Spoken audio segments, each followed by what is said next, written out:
രാജ്യത്തെ കേന്ദ്ര തൊഴിലാളി സംഘടനകളും കർഷക സംഘടനകളും സംയുക്തമായി പ്രഖ്യാപിച്ച പൊതുപണിമുടക്ക് ഇന്ന് അർദ്ധരാത്രി മുതൽ.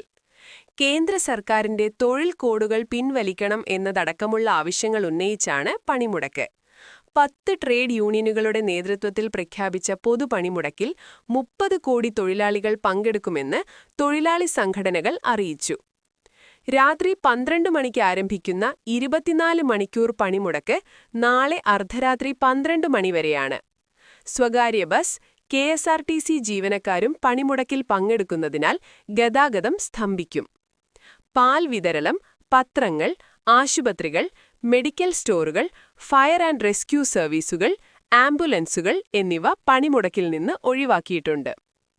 കേന്ദ്ര സർക്കാർ 4 തൊഴിൽ നിയമങ്ങളും ചട്ടങ്ങളും റദ്ദാക്കണം. ഡ്രാഫ്റ്റ് സീഡ് ബിൽ, വൈദ്യുതി ഭേദഗതി ബിൽ, ഷാൻറ്റി ആക്ട് എന്നിവ പിൻവലിക്കണം എന്ന ആവശ്യമുന്നയിച്ചാണ് പണിമുടക്ക് പ്രഖ്യാപിച്ചിരിക്കുന്നത്.